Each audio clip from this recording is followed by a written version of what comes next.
The dust hadn't even settled on the wagon wheels when Florence Harper felt the first stone strike her shoulder blade, and she knew with certainty that her life in Pinos Altos, New Mexico, was over.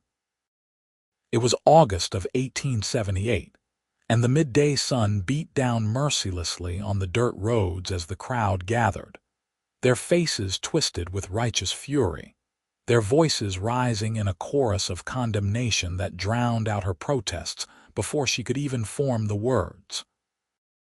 She had done nothing wrong, absolutely nothing, but the truth mattered less than what people believed they had seen. And what they believed was that she had been alone in the mercantile stockroom with Thomas Brennan, the banker's husband, engaging in behavior that no decent woman would ever consider. The reality was far different, but nobody wanted to hear it. Florence had been inventorying the new shipment of fabric bolts when she heard the crash from the back room, followed by a groan of pain. She had rushed in to find Thomas Brennan collapsed on the floor, clutching his chest, his face gray and slick with sweat. She had knelt beside him, loosening his collar, calling for help, trying desperately to remember what her father had taught her about heart troubles.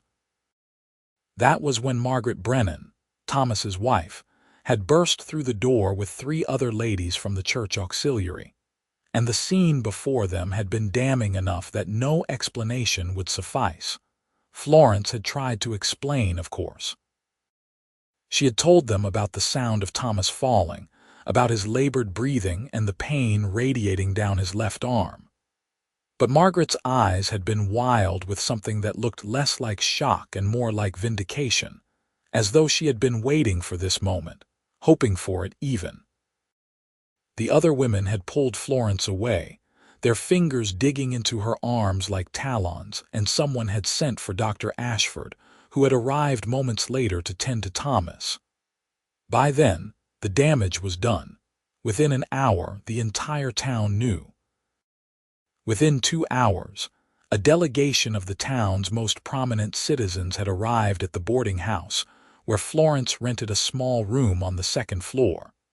They had given her until sundown to gather her belongings and leave Pinos Altos forever. The landlady, Mrs. Hutchinson, had stood in the doorway wringing her hands but saying nothing in Florence's defense. Nobody would risk their own reputation to save hers. Now, with the sun beginning its descent toward the western mountains, Florence stood in the town square with a single carpet bag containing everything she owned, facing a semicircle of angry faces.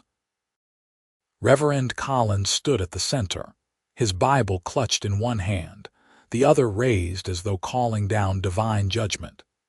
He spoke of sin and temptation, of women who led good men astray, of the importance of maintaining moral standards in their community.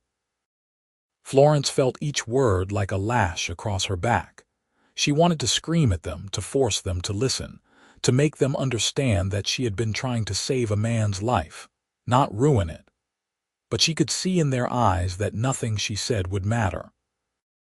They had decided her guilt, had perhaps wanted to believe the worst of her all along. She was 22 years old, unmarried, with no family in town and no powerful connections to speak on her behalf. She was expendable, and they were expelling her with the same casual cruelty they might show a stray dog.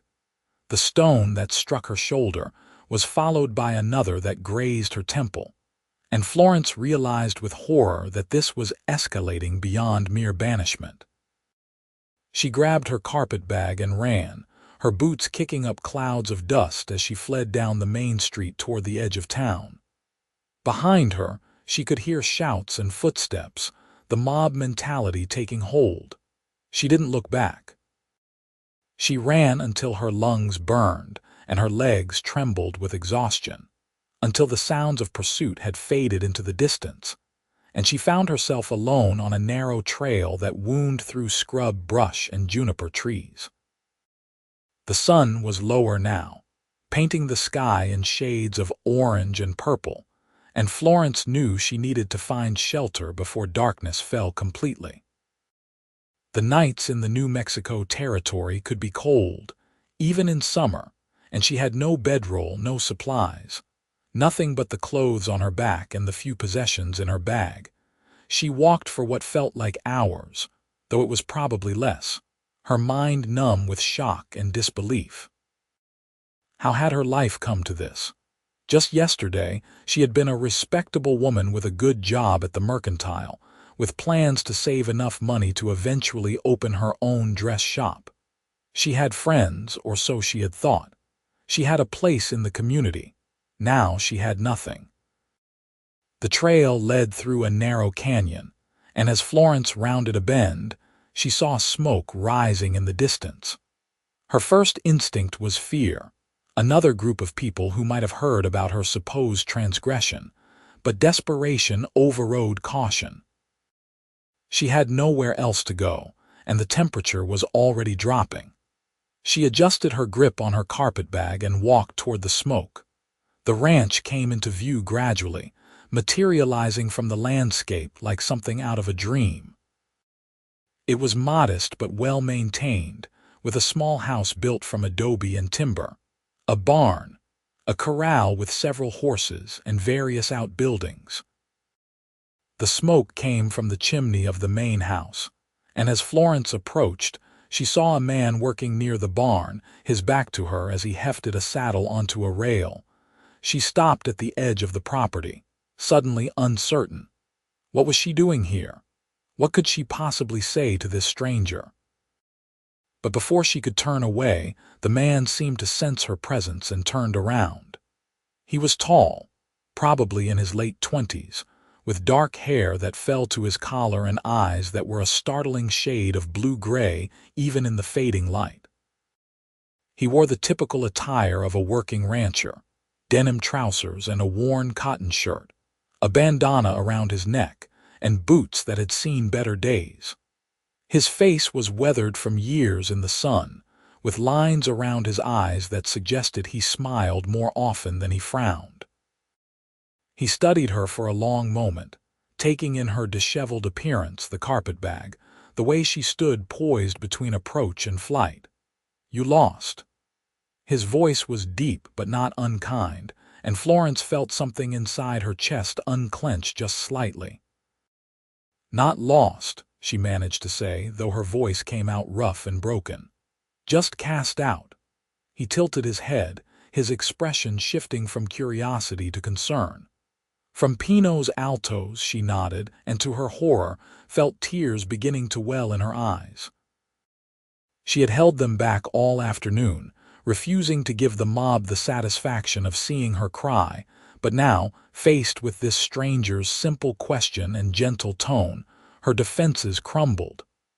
"I didn't do what they said," she whispered. "I swear on my father's grave I didn't do it." The man set down the saddle he had been holding and walked toward her slowly, as though approaching a wounded animal. When he was a few feet away, he stopped and pushed his hat back slightly on his head. "I know," he said simply. Florence blinked, certain she had misheard. "What?" "I know you didn't do it. I was there." She stared at him, trying to process his words. "You were where?" "At the mercantile. I had just come in through the back door to pick up some supplies old man Henderson was holding for me. I saw you rush into that room when you heard Brennan fall." "I saw everything." He paused, his jaw tightening. "I also saw his wife come in with those other women, and I saw the look on her face. Wasn't surprise, wasn't shock, it was something else." "Why didn't you say anything?" The words came out sharper than Florence intended, edged with anger and betrayal. He met her eyes steadily. "I tried. I told Doc Ashford what I saw. I went to Reverend Collins. I even tried to talk to the sheriff. But I'm just a rancher out here on the edge of nowhere, and the Brennans are important people. My word didn't mean much against Margaret Brennan's tears and accusations." Florence felt the last of her strength drain away, and she swayed on her feet. The man moved quickly, catching her elbow to steady her. "When was the last time you ate?" he asked. She tried to remember. Breakfast, maybe, before everything had fallen apart. I don't know, she admitted. Come on. He picked up her carpet bag with one hand and kept the other under her elbow, guiding her toward the house. Let's get some food in you, and then we can figure out what comes next. Florence knew she should protest, should maintain some semblance of propriety, but she was too tired and too heartbroken to care anymore. She let him lead her into the house, which was small but surprisingly tidy, with handmade furniture and colorful woven rugs on the wooden floors. He settled her into a chair at the kitchen table and busied himself at the stove, adding wood to the fire and pulling out a pot of what smelled like beef stew. I'm Samuel, he said as he worked, ladling stew into a bowl. Samuel Zimmerman. This is my ranch, been in my family for 15 years now. I run cattle mostly, some horses. It's not much, but it's honest work. Florence Harper, she replied, accepting the bowl he set before her. The warmth of it in her hands felt like the first genuine comfort she had experienced in hours. I worked at the mercantile, before. Samuel settled into the chair across from her with his own bowl. I know. I've seen you there a few times. You always knew exactly where everything was, could find what a customer needed faster than Henderson himself. Despite everything, Florence felt a small flicker of pride at that. She had been good at her job, had taken satisfaction in it. She ate in silence for a few minutes, the stew warming her from the inside out, and when she looked up again, she found Samuel watching her with those steady blue-gray eyes. "Why are you helping me?" she asked. "You don't know me." "For all you know, the rumors could be true." "But they're not," he said simply. "And even if they were, running a woman out of town with stones and threats isn't justice. It's cruelty." He paused, turning his spoon between his fingers. "My mother used to say that the measure of a person isn't what they do when everyone's watching. It's what they do when nobody would know the difference. Your mother sounds like she was a wise woman." "She was." A shadow crossed his face. "She died 3 years ago. Fever took her fast. My father passed 5 years before that, thrown from a horse. It's just been me here since then." Florence looked around the kitchen again, noting the cleanliness, the order, the small touches that suggested someone who took care of his home. "You manage well on your own," he shrugged. "I do what needs doing, but I won't pretend it's not lonely sometimes." He met her eyes again. "Look, Miss Harper, I know this is probably improper and you have no reason to trust me, but I have a proposal. I could use help around here. The house needs more attention than I can give it while running the ranch, and during calving season or roundup, I could use an extra pair of hands with cooking and such. You need a place to stay and a way to earn your keep. Seems like we might be able to help each other." Florence's first instinct was to refuse. To accept would be to put herself in an even more compromising position, alone on a ranch with an unmarried man. But then she thought about the alternative, about wandering alone through the territory with no money and no prospects, and she realized she had no better options.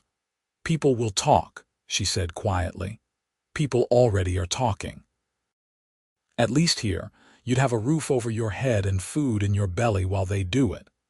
His expression was earnest, without a trace of anything improper or predatory. "I'll pay you fair wages and I'll respect your privacy. You have my word on that." Florence studied him for a long moment, searching for any hint of deception or ulterior motive. She found none. What she saw was a man who had tried to do the right thing when it mattered, who had spoken up for her even when his words fell on deaf ears. That counted for something. "All right," she said finally. "I'll stay, at least for a while." Relief flashed across Samuel's face and he nodded. "Good. There's a small room off the back of the house, used to be my mother's sewing room. It has a door that locks from the inside and a window.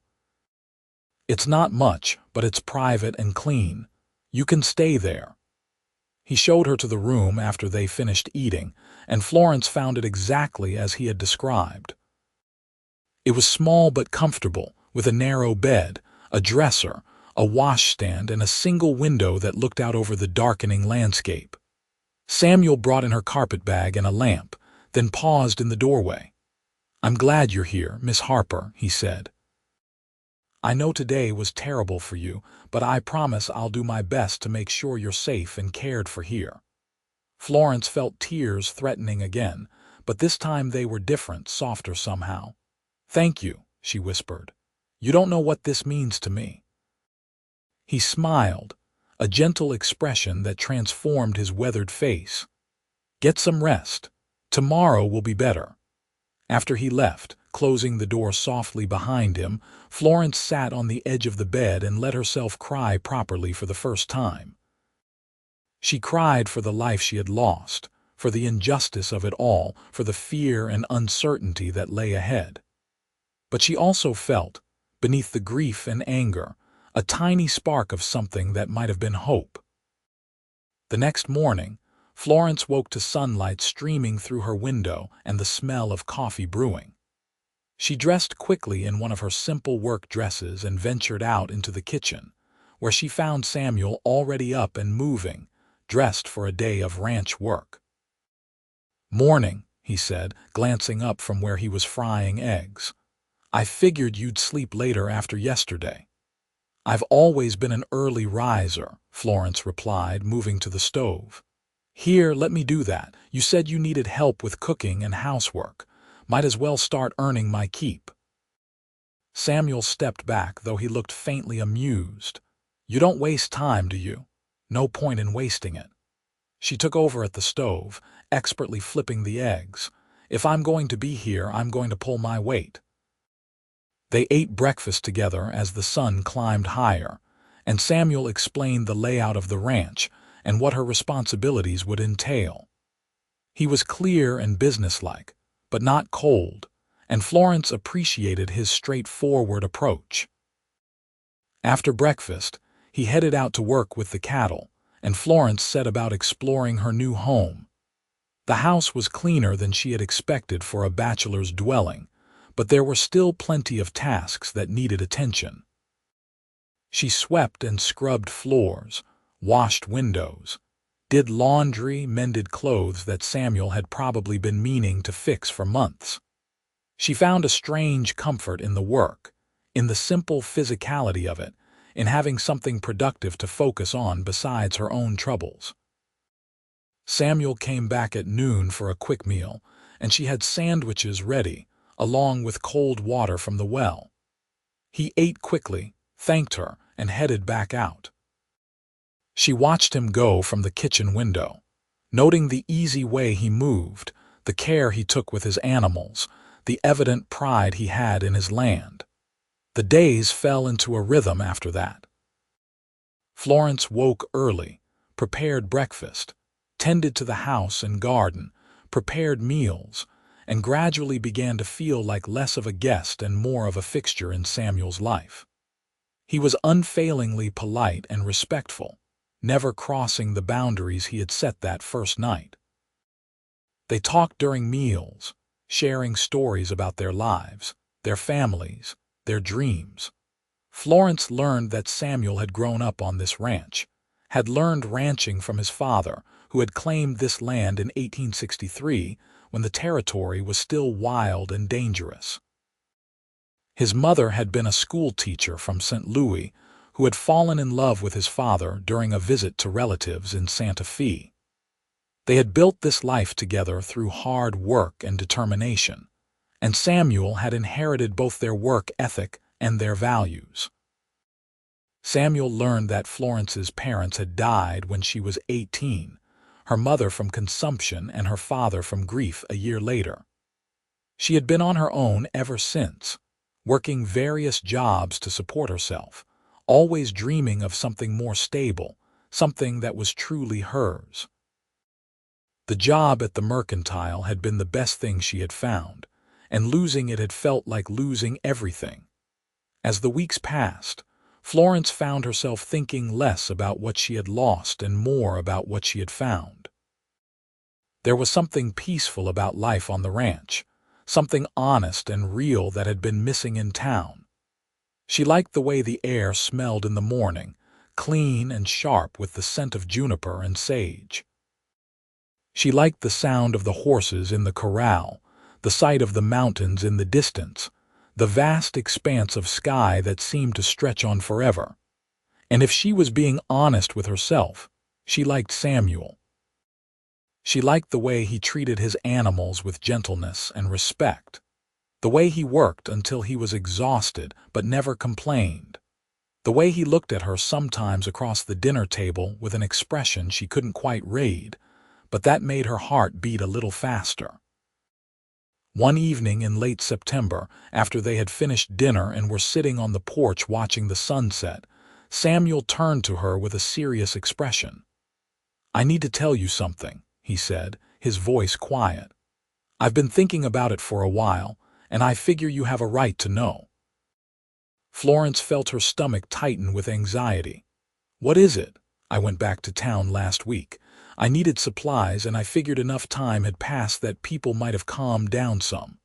He paused, his jaw working. "I heard some things while I was there, about Thomas Brennan." "Is he all right?" Despite everything, Florence didn't wish the man ill. He recovered from his heart trouble mostly. But here's the thing. Samuel leaned forward, resting his elbows on his knees. "Turns out he's been having heart episodes for months, and Dr. Ashford knew about it." So did Margaret Brennan. She knew her husband had a weak heart, knew he could collapse at any time. Florence frowned, trying to understand what he was saying. Then why would she accuse me of something inappropriate? If she knew he was sick, she should have realized what really happened. "That's what I've been puzzling over. So I did some asking around, real quiet-like, talking to people who might know the family better." Samuel turned to look at her. "Margaret Brennan has been unhappy in her marriage for years. There were rumors that she wanted out, wanted to leave town and go back east to her family. But divorce is scandalous, and the Brennans are too prominent for that kind of shame. She needed an excuse, a way to paint herself as the wronged party." Understanding dawned slowly, and with it came a wave of anger so intense that Florence had to grip the edge of her chair to keep from trembling. "She used me."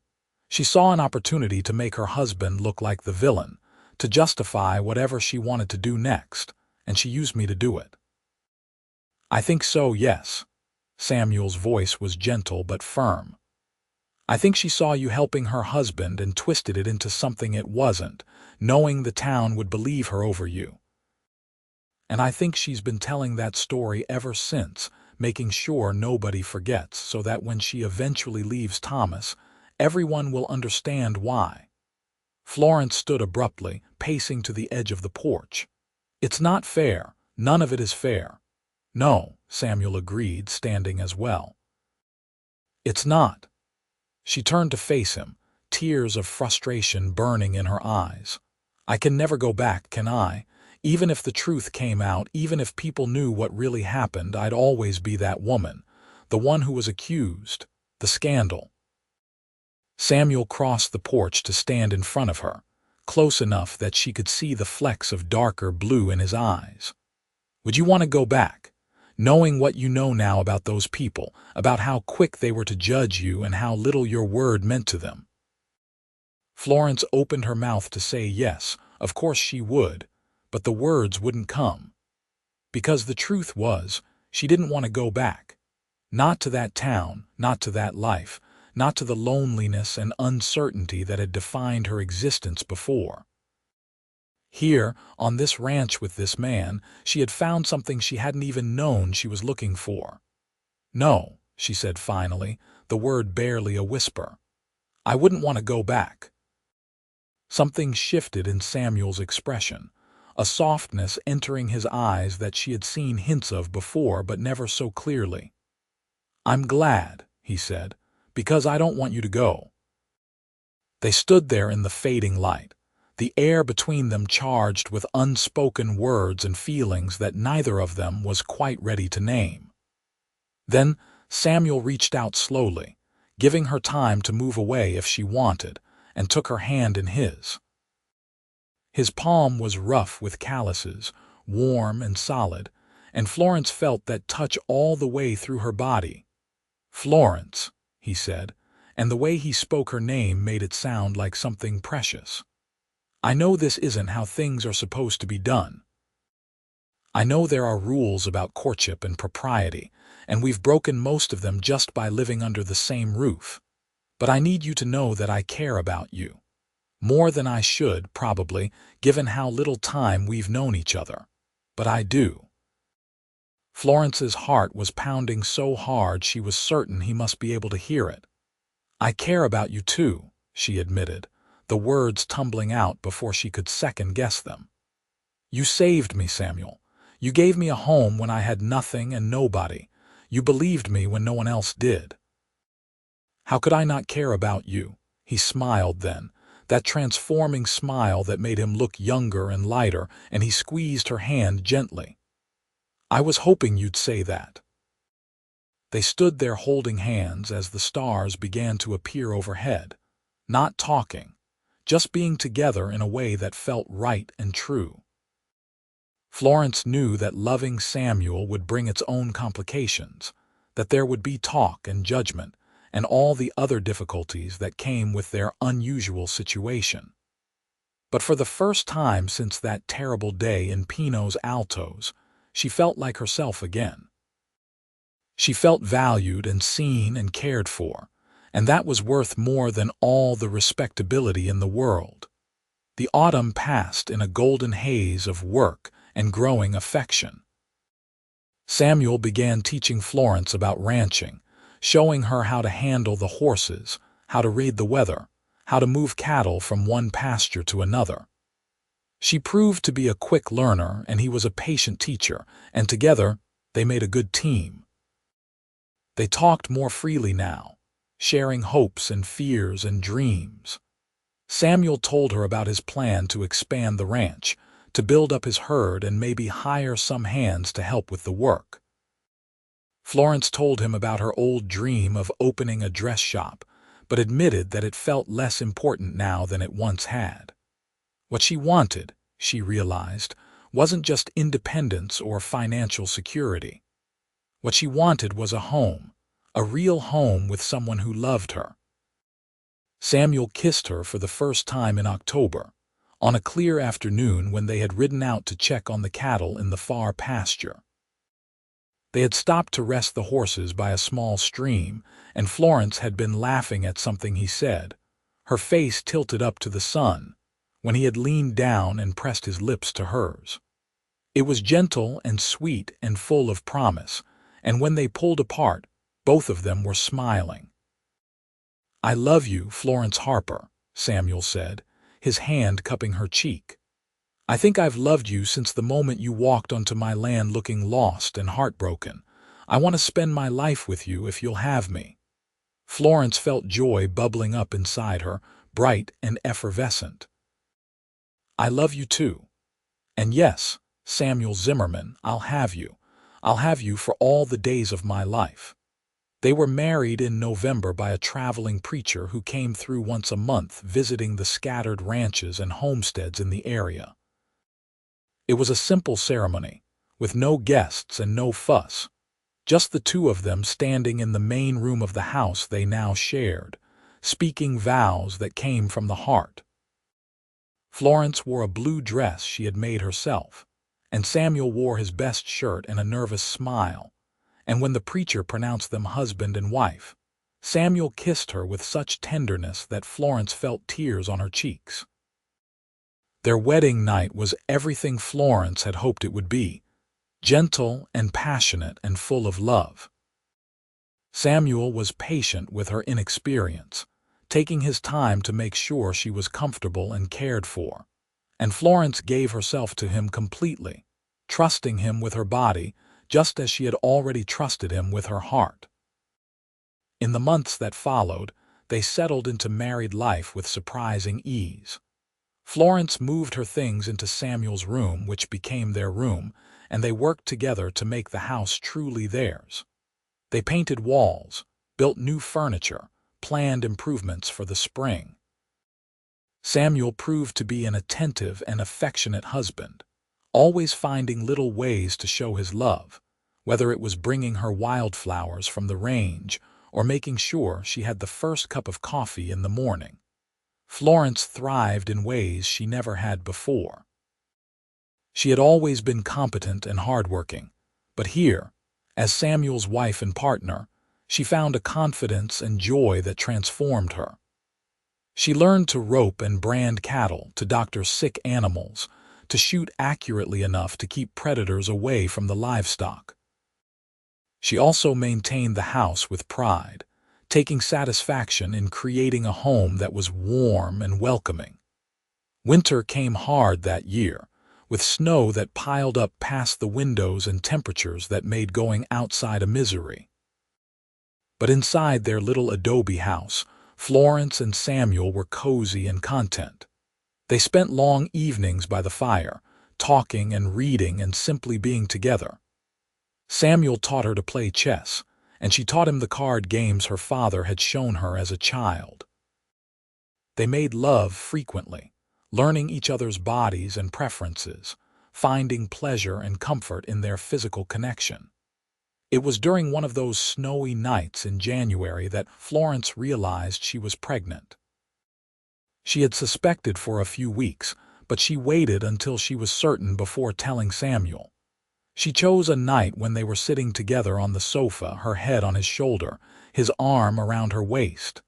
"Samuel," she said softly, "I have something to tell you." He pulled back to look at her, concern flickering across his face. "What is it? Are you all right?" "I'm more than all right." She took his hand and placed it on her still flat belly. "I'm carrying your child. We're going to be parents." The expression on Samuel's face was one Florence would remember for the rest of her life. Shock, joy, wonder, and love all mixed together until he looked like he might burst from the force of his emotions. Then he was pulling her into his arms, holding her so tight she could barely breathe, murmuring words of love and gratitude into her hair. "Are you happy?" she asked, even though she could see the answer clearly. "Happy doesn't even begin to cover it," he said, pulling back to look at her with shining eyes. "Florence, you've given me everything. A home that's truly a home, a partnership, love, and now a child. I'm the luckiest man alive." She kissed him then, pouring all her love and happiness into it, and when they went to bed that night, they made love with a new tenderness, aware of the life they had created together. The pregnancy progressed smoothly through the winter and into spring. Florence continued to work around the ranch for as long as she could, though Samuel became increasingly protective, worrying about her doing too much. She humored him mostly, amused by his concern even as she appreciated it. In April, Samuel hired a young cowhand named Jack to help with the spring roundup and branding. Jack was barely 20, fresh from Texas, looking for work and experience. He was a good worker and respectful, and he set up camp in the barn, giving Samuel and Florence their privacy while providing much-needed help around the ranch. Florence's pregnancy became obvious as summer approached, and she found herself spending more time in the house, preparing for the baby's arrival. She sewed tiny gowns and blankets, arranged the small room off the kitchen to serve as a nursery, and tried not to worry about the actual birth. Samuel had arranged for Dr. Ashford to come out when her time arrived, despite Florence's initial resistance to having the man who had failed to defend her anywhere near her. But Samuel had insisted, pointing out that whatever Ashford's failings as a character witness, he was a good doctor, and he wanted the best care for Florence and their child. The baby came in late June, on a sweltering afternoon when the heat made everything shimmer and waver. Florence's labor started early in the morning, and Samuel sent Jack riding hard for town to fetch the doctor. Ashford arrived 3 hours later, just as the contractions were becoming unbearable, and he examined Florence with gentle efficiency. "Everything looks normal," he said, washing his hands in the basin Samuel provided. "First babies can take a while, but you're strong and healthy. You'll do fine." Florence wanted to hate him, wanted to hold on to her anger about what had happened, but the pain of labor made such emotions feel distant and unimportant. She focused instead on Samuel, who stayed by her side the entire time, holding her hand and wiping her forehead and telling her how brave she was, how much he loved her. The labor lasted into the evening, and just as the sun was setting in a blaze of orange and red, Florence gave birth to a son. He came into the world squalling and red-faced, absolutely perfect, and when Dr. Ashford placed him in her arms, Florence felt a love so fierce and complete that it took her breath away. "A boy," Samuel whispered, staring at their son with wonder. "We have a son. What should we name him?" Florence asked, tracing her finger along the baby's tiny hand. Samuel thought for a moment. "My father's name was Robert, and your father was William, right?" "William Robert Zimmerman," Florence said, testing the name. "It's perfect." Dr. Ashford left that night after ensuring that both mother and baby were doing well. Before he went, he paused in the doorway and looked back at Florence with an expression that might have been regret. "For what it's worth, Miss Harper, or rather Mrs. Zimmerman now, I'm sorry I didn't do more to defend you last year. I knew Margaret Brennan's character, knew how unhappy she was. I should have spoken up more forcefully." He paused. "You seem happy here. Happier than I ever saw you in town. Maybe things worked out the way they were meant to." Florence looked at Samuel, at their newborn son, at the home they had built together. "Maybe they did," she agreed.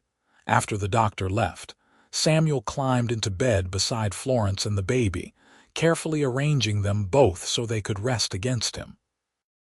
They lay there in the lamplight, watching William sleep, marveling at the tiny miracle they had created. "I was thinking," Samuel said quietly, "we should make this official with the county, register our marriage and the birth properly. Not because I care what people think, but because I want our son to have every advantage, every legal protection." "That means going back to Pino's Altos," Florence said, unable to keep a tremor out of her voice. "Not necessarily you. I can go alone, file the paperwork." Florence considered this, then shook her head. "No, we'll go together. I'm not ashamed of my life or my family. If people want to judge me, let them. I know the truth, and more importantly, so do you." Samuel kissed her forehead. "You're the bravest person I know." They waited until William was 6 weeks old before making the trip to town. Florence was nervous as they drove the wagon down the familiar road, the baby secured in a basket at her feet. Samuel kept one hand on the reins and the other on her knee, a steady, reassuring presence. Pino's Altos looked exactly the same, and yet everything felt different. Florence was different. She wasn't the scared, desperate woman who had fled this place a year ago. She was a wife and mother, a rancher's partner, someone who had built a life she was proud of. They went first to the courthouse, where a bored clerk took their information and filed the necessary documents without comment or judgment. Then they went to the mercantile to pick up supplies. Old man Henderson was behind the counter, and his eyes widened when he saw Florence walk in with Samuel and the baby. "Mrs. Zimmerman," he said, his voice careful, "I heard you'd married, and I see congratulations are in order." "Thank you, Mr. Henderson," Florence replied, her voice steady. "We'll need the usual supplies plus some things for the baby." As they shopped, Florence was aware of other people staring, whispering.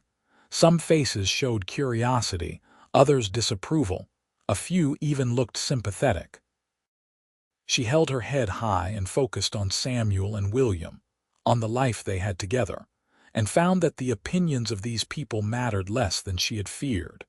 They were loading their supplies into the wagon when a woman's voice called out, "Florence!" Florence turned to see Mary Chen, who had worked at the boarding house and had been one of the few people in town who had been kind to her. Mary rushed over, her face bright with genuine pleasure. "I heard you'd gotten married, but I didn't know you had a baby. Oh, he's beautiful." Mary peered into the wagon at William, who was awake and looking around with dark blue eyes. "I'm so happy for you. You look wonderful." "Thank you, Mary. That means more than you know." Florence squeezed her friend's hand. "I always knew that business with Mrs. Brennan was nonsense," Mary said quietly. "Anyone with eyes could see what kind of woman she was. She left town, you know, about 3 months after you did. Went back east and filed for divorce. There was a huge scandal." Florence absorbed this information with mixed feelings. Part of her wanted to feel vindicated, to march through town announcing that she had been right all along. But mostly, she just felt tired of the whole thing. "I hope she's happier wherever she is," Florence said finally. "And I hope Mr. Brennan recovered fully from his heart trouble." Mary smiled.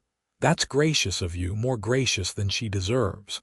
She glanced at Samuel, who was securing the last of the supplies.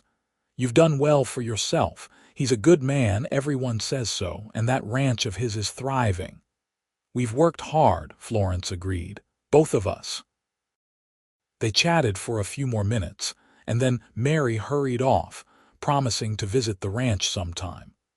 Florence climbed up onto the wagon seat and Samuel settled beside her, taking the reins. As they drove out of town, Florence looked back once at Pino's altos, at the place that had judged her so harshly and cast her out. She felt no lingering attachment, no regret for what she had lost. This wasn't her home anymore. Her home was wherever Samuel and William were. "You all right?" Samuel asked, glancing at her. "Better than all right," she replied, leaning against his shoulder. "I'm free." They drove back to the ranch as the sun climbed higher, William sleeping peacefully in his basket, and Florence felt a contentment so deep and complete that it seemed to fill every corner of her soul. She had been cast out and lost everything, but in losing everything, she had found what truly mattered. Life on the ranch continued to unfold in seasons of work and love. William grew from a tiny infant into a sturdy toddler with his father's blue-gray eyes and his mother's determined chin. He learned to walk by pulling himself up on the furniture, to talk in a steady stream of enthusiastic babble that gradually resolved into real words. Samuel was a devoted father, patient and playful, and Florence loved watching the two of them together, seeing her husband's gentleness with their son. When William was 2, Florence became pregnant again.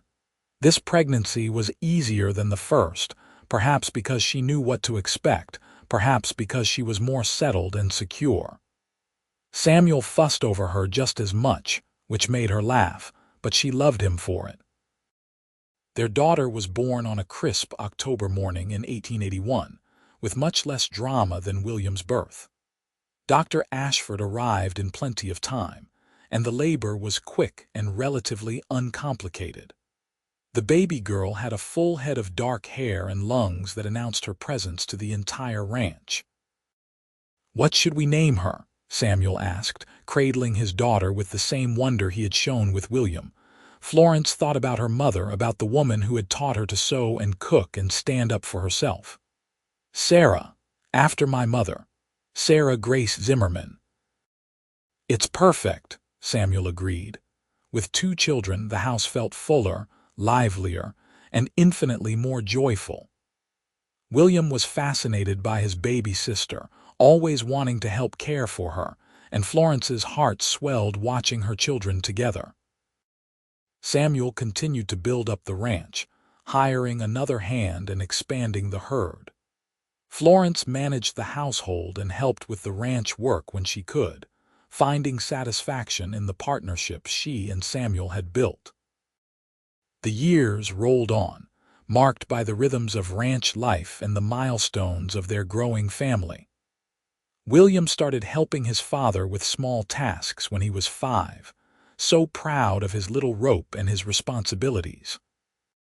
Sarah grew into a spirited, talkative child who followed her brother everywhere and charmed everyone she met. In 1884, Florence gave birth to another son, whom they named Daniel. In 1886, another daughter arrived, whom they called Elizabeth. The house that had once been quiet and lonely now rang with the sounds of children's laughter and footsteps, with arguments and games and all the beautiful chaos of family life. Samuel expanded the house to accommodate their growing family, adding more bedrooms and a larger kitchen. The ranch prospered under his careful management, becoming one of the most successful in the territory. Florence took pride in their success, knowing she had contributed to it through her work and support. Occasionally, people from Pinos Altos would pass by the ranch, and sometimes they would stop to buy beef or horses. Florence always greeted them politely but distantly, neither seeking their approval nor caring much about their opinions. Some seemed surprised by how well she had done, by the obvious happiness of her family. Others just conducted their business and left. One day in the summer of 1887, a woman appeared at the ranch asking for work. She was young, maybe 20, with bruises on her face and fear in her eyes. She told Florence she had run away from a bad situation in town and needed a place to stay, just for a little while, until she could figure out what to do next. Florence looked at this frightened young woman and saw herself 9 years earlier, desperate and alone. She brought the woman inside, fed her, and listened to her story. Then she and Samuel discussed it and offered the woman a job helping Florence with the house and children, with a small salary and a safe place to live. The woman, whose name was Catherine, stayed for 3 months, gradually regaining her confidence and strength. When she was ready to leave, to travel to California where she had relatives, Florence gave her money for the journey and a letter of reference. Catherine cried as she thanked them, and Florence hugged her tightly. "Someone helped me once when I had nothing," Florence told her. "Now I'm helping you. Maybe someday you'll help someone else. That's how we survive, by taking care of each other." Samuel watched this exchange from the doorway, and later that night he pulled Florence close and kissed her. "You're remarkable," he said. "You took your pain and turned it into compassion. That's a rare thing." "I learned it from you," Florence replied. "You showed me what it means to help someone without expecting anything in return." As their children grew older, Florence and Samuel told them the story of how they met, how Florence had been wrongly accused and cast out, how Samuel had given her shelter and believed in her. They wanted their children to understand the importance of standing up for what was right, of not going along with the crowd when the crowd was wrong.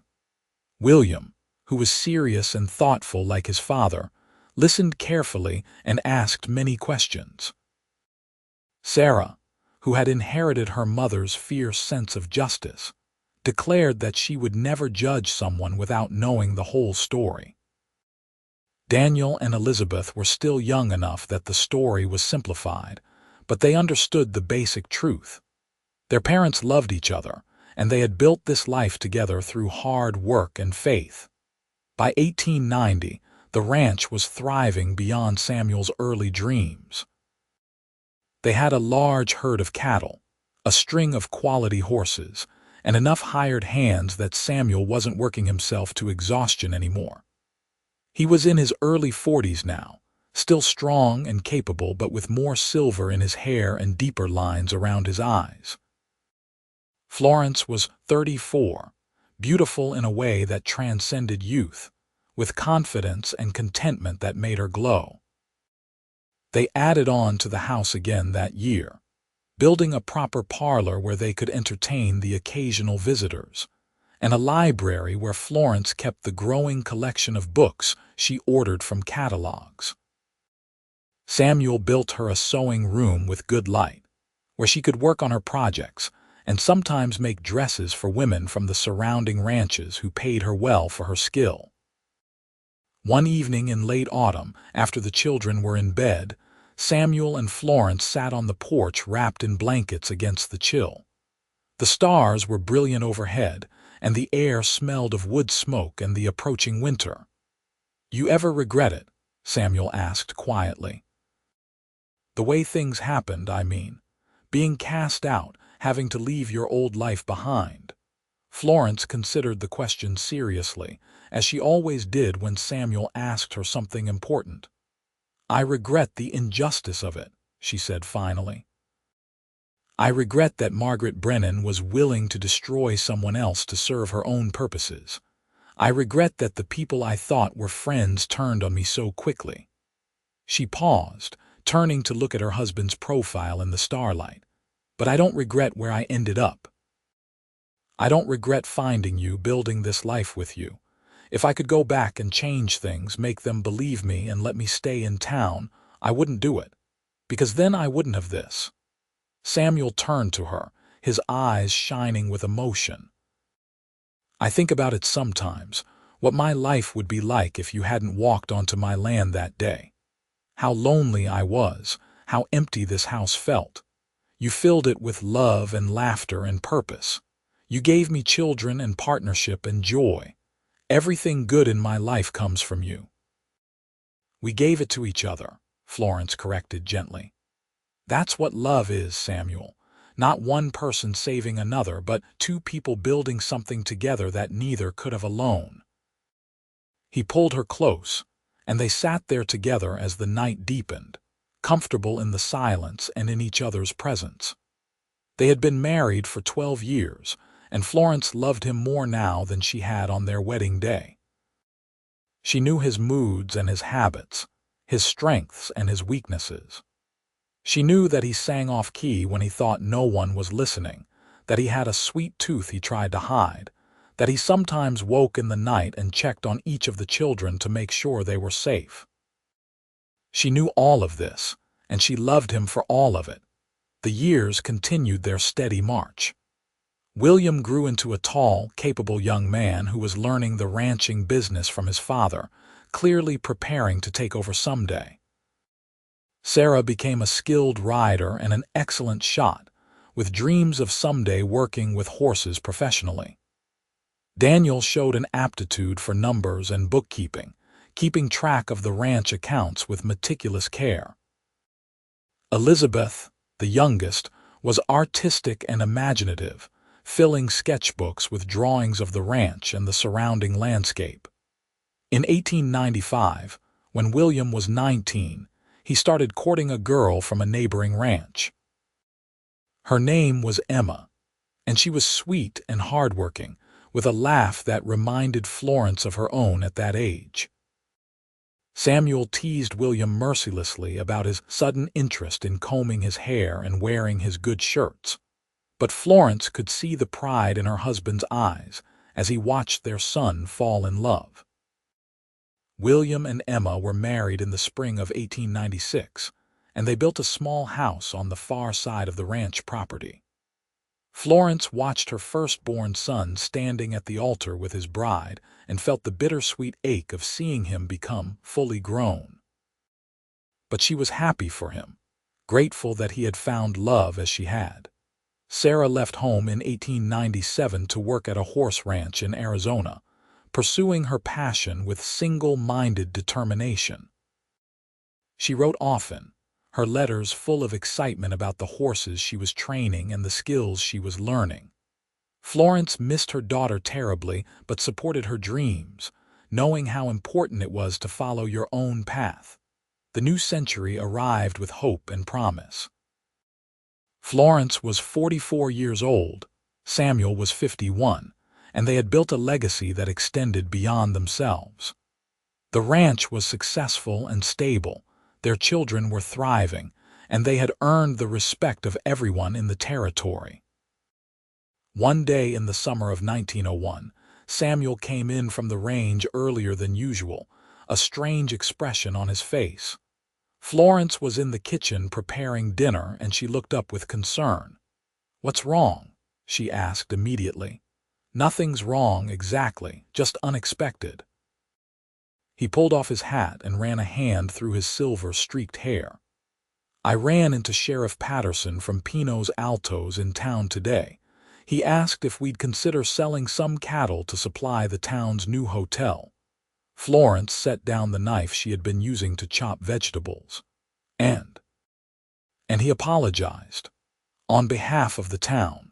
Said he'd been young and stupid back in 1878, that he'd let the Brennans and their influence cloud his judgment. He said a lot of people have regretted what happened to you over the years, once the truth came out about Margaret Brennan's character. Florence absorbed this information, feeling a complicated mix of emotions. 23 years had passed since that terrible day. She had built an entire life in that time, had raised children and established a home. The apology felt both too late and somehow exactly on time. "What did you tell him?" she asked. "I told him I'd discuss it with my wife and let him know about the cattle." Samuel moved closer, taking her hands. "Do you want to go back there, Florence? Not to live, but to visit. Show them what you've become, what we've built together." Florence thought about it, really thought about it. Part of her wanted to march into Pino's Altos with her head held high, to show everyone who had condemned her how wrong they had been. But another part of her, the wiser part that came from years of contentment and security, simply didn't care anymore. "I don't need their validation," she said finally. "I don't need their apologies or their regret. We can sell them the cattle if the price is right. That's just business. But I'm not interested in revisiting the past. I'm too busy living the present." Samuel smiled, that beautiful smile that still made her heart skip after all these years. "That's my Florence, always looking forward, never back." They sold the cattle to Pino's Altos, and the transaction went smoothly. Florence didn't accompany Samuel to deliver them, choosing instead to stay at the ranch with Daniel and Elizabeth, who were still at home. She had no need to return to that place, no desire to see how it had changed or stayed the same. In 1903, Sarah returned home with a husband, a horse trainer she had met in Arizona.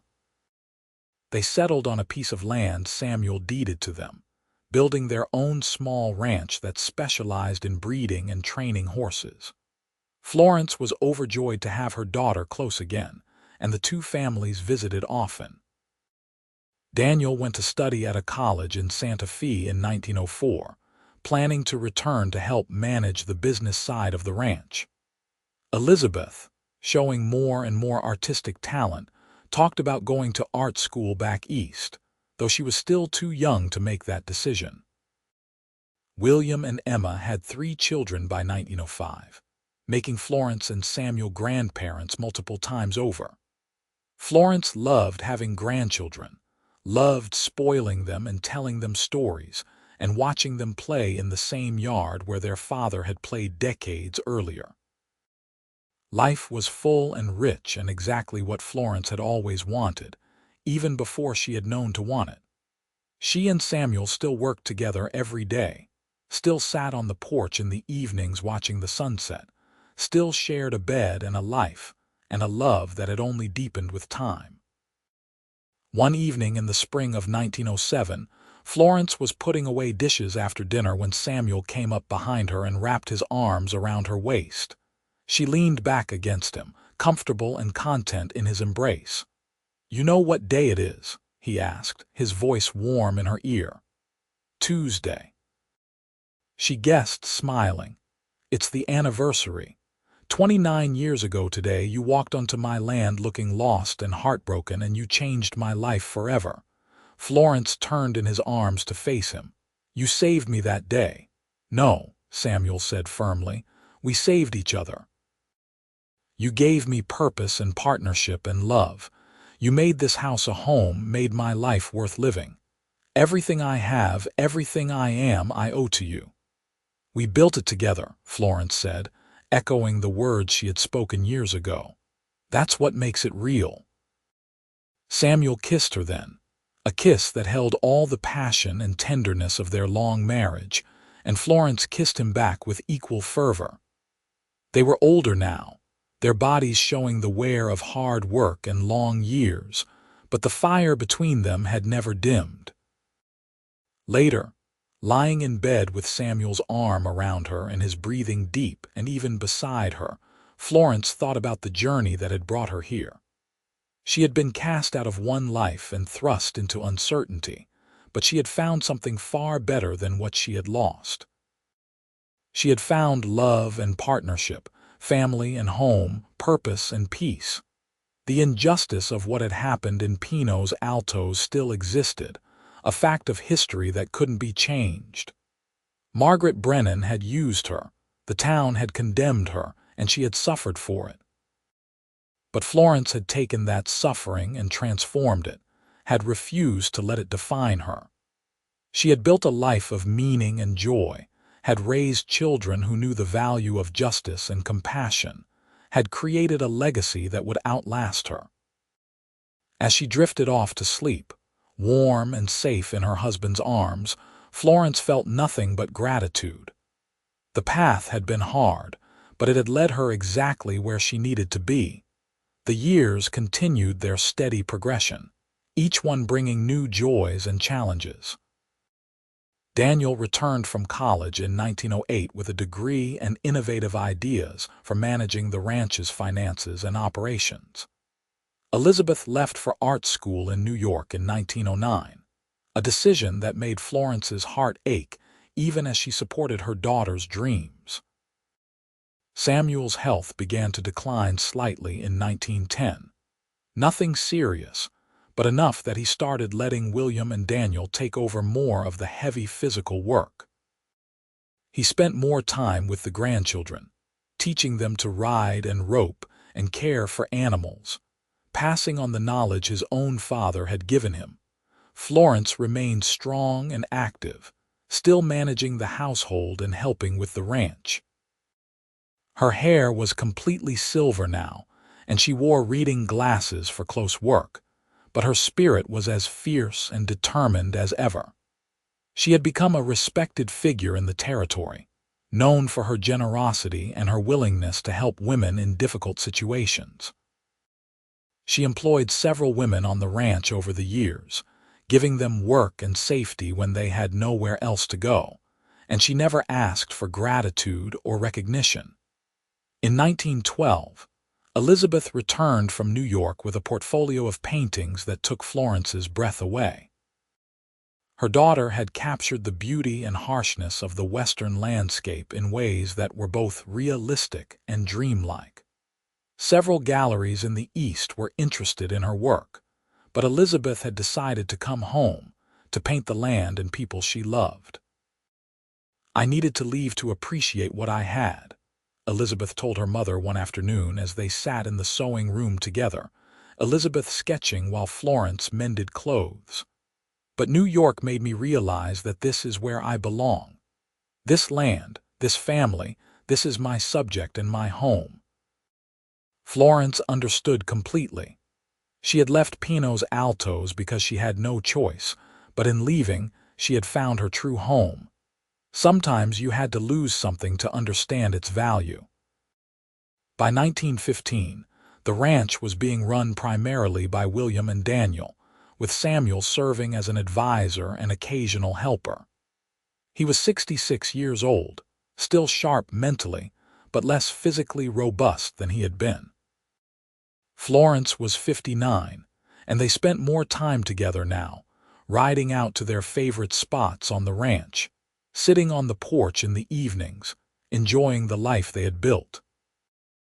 One evening in late summer, as they sat watching the sunset paint the sky in shades of orange and purple, Samuel took Florence's hand. "I've been thinking," he said quietly, "about legacy, about what we leave behind." "And what do we leave behind?" Florence asked, squeezing his hand. We leave behind children who are good and strong and kind. We leave behind a ranch that will support our family for generations. We leave behind a story of love that survived judgment and scandal and came out stronger. He turned to look at her. We leave behind proof that sometimes the worst thing that happens to you can lead to the best thing. You were cast out for something you didn't do, but if that hadn't happened, we never would have found each other. Florence felt tears prickling her eyes. Do you think God meant for it to happen that way? That all that pain and injustice was somehow part of a plan? Samuel considered this carefully. I don't know if it was meant to happen, but I know we made something good out of it. We took a terrible situation and built something beautiful. Maybe that's what life is, not about what happens to us, but what we choose to do with it. I choose you, Florence said softly. Every day, in every way, I choose you. And I choose you, Samuel replied. For all the days I have left, I choose you. They sat there as the stars came out, hands clasped, hearts intertwined.